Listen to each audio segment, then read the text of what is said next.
3 hours before our anniversary party, an unknown number messaged me, "Don't go to the party. Check the trunk of your wife's car." I thought it was a prank, a sick one, but the key fob was still warm when I picked it up from the counter. The driveway smelled like rain. The garage light buzzed overhead.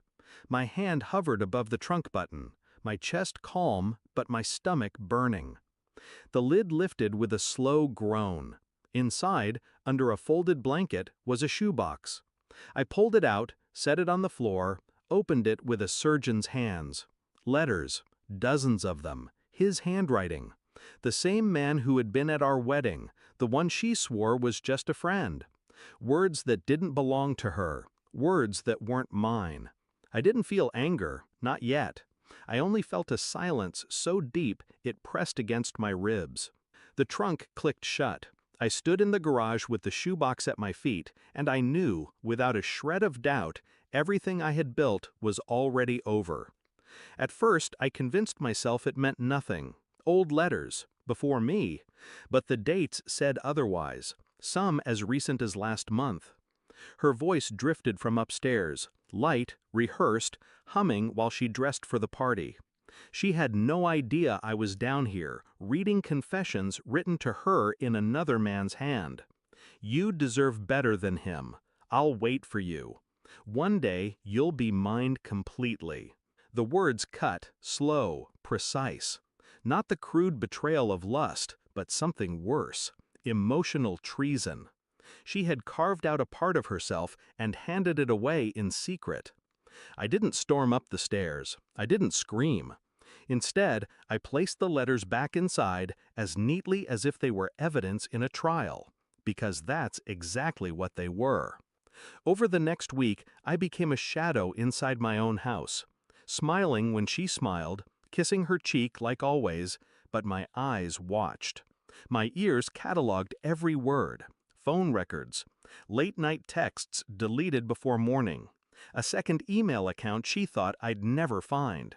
Each clue stacked carefully on top of the last until the weight of them pressed against my lungs. When she touched me, I felt the chill of someone else's fingerprints.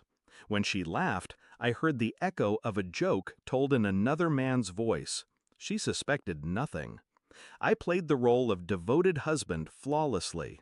But inside, I was sharpening silence into a weapon.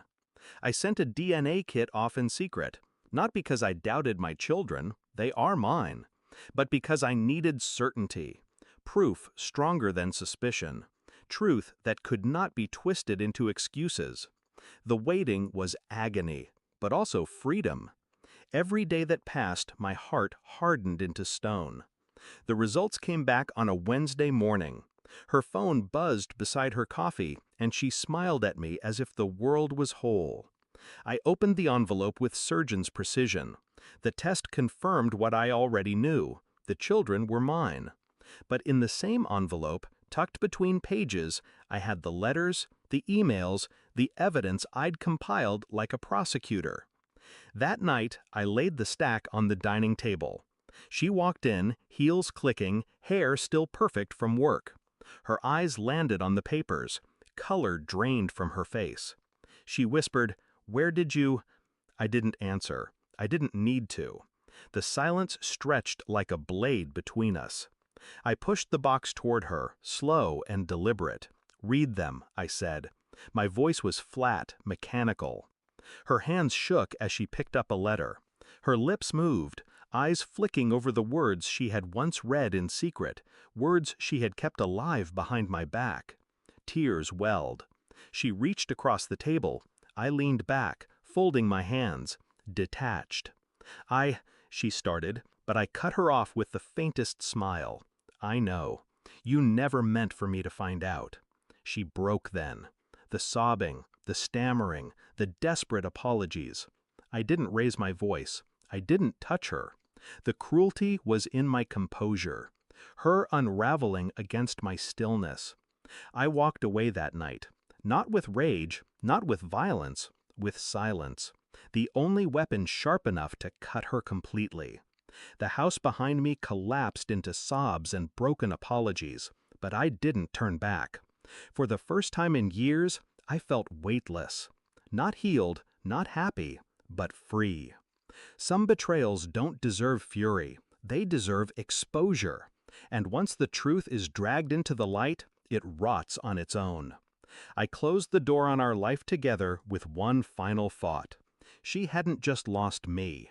She had lost the privilege of ever fooling me again. Thanks for watching. Don't forget to like, share, and comment.